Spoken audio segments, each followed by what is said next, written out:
Hello everyone, welcome to our YouTube channel MS coaching future. और आज का video आप लोगों के लिए बहुत खास होने वाला है, क्योंकि इस वीडियो में हम बात करने वाले हैं सोशल साइंस अर्थात सामाजिक विज्ञान के आपको लघु उत्तरीय प्रश्नों के बारे में, जो बिल्कुल इस वीडियो को देखने के बाद आपका लघु उत्तरीय प्रश्न बिल्कुल आसान तरीके से आप 2023 बोर्ड परीक्षा में जाकर लिख सकते हैं। क्योंकि हूबहू इस पेपर को हम 100% गारंटी के साथ कह रहे हैं कि यही पेपर आपको पूछा जाएगा। इस पेपर में, इस वीडियो में हम जो भी प्रश्न बताएंगे निश्चित रूप से वही पेपर में पूछा जाएगा। इसके 100% की गारंटी है, क्योंकि यह मेरा कॉन्फिडेंस कर रहा है। तो वीडियो को शुरू से अंत तक जरूर देखिए, क्योंकि महत्वपूर्ण होने वाला है यह वीडियो।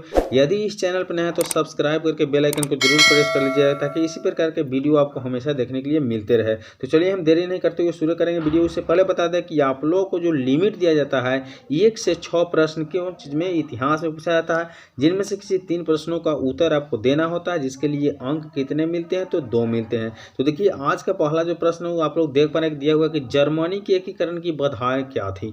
जर्मनी में जब एकीकरण हुआ था तो उनकी बाधाएं क्या थी। इसका जो सही उत्तर है, बिल्कुल हम लोग रटने की कोशिश नहीं करेंगे, हम लोग समझने की कोशिश करेंगे। क्योंकि आप लोग सुना है कि समझ आया तो दिल में वरना दिमाग में नहीं, इसलिए हम लोग समझने की कोशिश करेंगे, रटने की कोशिश बिल्कुल नहीं करेंगे। तो देख लीजिए, दिया हुआ है कि जर्मनी एकीकरण में प्रमुख बाधाएं थी। जैसे जर्मनी में लगभग 300 छोटे राज्य में विभक्त होना। जैसे आपको बता दें तो जर्मनी लगभग 300 छोटे बड़े राज्यों में विभक्त था।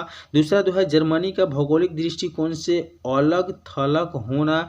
तीसरा जो है आपका जर्मनी की समस्याओं में ऑस्ट्रिया का अनावश्यक हस्तक्षेप करना, अर्थात जर्मनी के जो है बीच में अनावश्यक ऑस्ट्रिया जो है हस्तक्षेप करता था, शामिल होता था। और चौथा जो है जर्मनी के अधिकांश राज्यों की सैनिक शक्ति कमजोर होना। यही जो थी जर्मनी के एकीकरण की मुख्य बाधाएं थी। अगला प्रश्न देखिए, दिया हुआ है कि भारतीय राष्ट्रीय कांग्रेस की स्थापना कब और कहाँ की गई थी। आप नंबर पर नहीं जाइए, क्योंकि नंबर यहाँ बिल्कुल हम मिसिंग किए हैं। मिसिंग इसलिए किए हैं क्योंकि आपको लिए जो है महत्वपूर्ण वीडियो जो है बनाने की कोशिश किए हैं, इसलिए हम प्रश्न को काट कर इसमें गेस करके डाले हैं। ठीक है, तो दिया हुआ है कि भारतीय राष्ट्रीय कांग्रेस की स्थापना कब और कहाँ हुई थी। बिल्कुल हम रटेंगे नहीं, समझेंगे।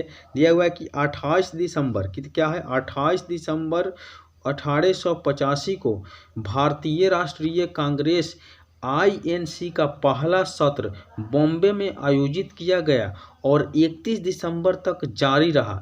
इसकी शुरुआत एक सेनावृत्ति ब्रिटिश सिविल सेवक एलन ऑक्टेवियन ह्यूम ने दादा भाई नौरोजी और दिनेश वाचा के साथ मिलकर की थी। ठीक है, जिसे हम लोग भारतीय राष्ट्रीय कांग्रेस की स्थापना के नाम से जानते हैं। ठीक है, अगला प्रश्न देखिए, दिया हुआ है कि श्रमिक वर्ग किन किन परिस्थितियों में नगरों में आए। श्रमिक वर्ग जो था किन किन परिस्थितियों में नगरों में आए, बिल्कुल महत्वपूर्ण प्रश्न है आपके बोर्ड परीक्षा 2023 के लिए। तो देखिए, दिया हुआ है उत्तर की शहरों में फैक्ट्री प्रणाली की स्थापना के कारण ग्रामीण क्षेत्रों में भूमि विहीन कृषक वर्ग रोजगार की तलाश में शहरों की पलायन करने लगा। अर्थात जो है श्रमिक जो है रोजगार के लिए अपने जीवन व्यापन करने के लिए शहरों में जाने लगा, जिसे हम लोग श्रमिक वर्ग की परिस्थितियां के रूप में देखते हैं। अगला प्रश्न देखिए, दिया हुआ है 6ठा नंबर प्रश्न की ब्रिटेन वुड्स सम्मेलन का मुख्य उद्देश्य क्या था।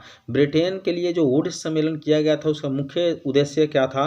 तो इस सम्मेलन का मकसद अंतर्राष्ट्रीय सहयोग बढ़ाना और मुद्रा और विनिमय दरों को स्थिर करना था।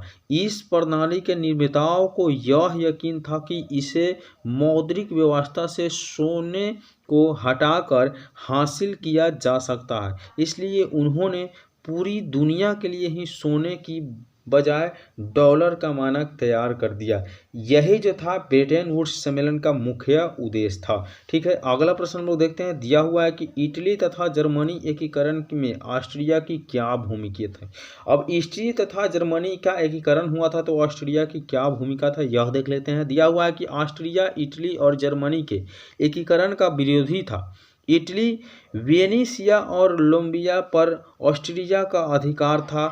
सोडोवा के युद्ध 1866 ईस्वी में ऑस्ट्रिया की पराजय के बाद उसका इटली पर से समाप्त हो गया। जर्मनी ऑस्ट्रिया के अधीन शक्तिहीन संघ राज्य था उत्तरी महासंघ का स्थापना के बाद जर्मनिया से ऑस्ट्रिया का प्रभाव जो है समाप्त हो गया था। जर्मनी से ऑस्ट्रिया का प्रभाव जो है समाप्त हो गया। चलिए देखते हैं अगला प्रश्न जो बिल्कुल आप लोगों के लिए महत्वपूर्ण है 2023 बोर्ड एग्जाम के लिए। दिया हुआ है कि दांडी यात्रा का उद्देश्य क्या था। तो दांडी यात्रा किनके द्वारा चलाया गया था, तो गांधी जी के द्वारा। तो गांधी जी ने नमक कानून भंग कर सविनय अवज्ञा आंदोलन शुरू करने का निश्चय किया। इसके लिए 12 मार्च 1930 को वे अपने 78 सहयोगियों के साथ साबरमती आश्रम से दांडी यात्रा पर निकले। दांडी पहुंचकर 6 अप्रैल 1930 को उन्होंने क्या किया, तो समुद्र के पानी से नमक बनाकर नमक भंग किया।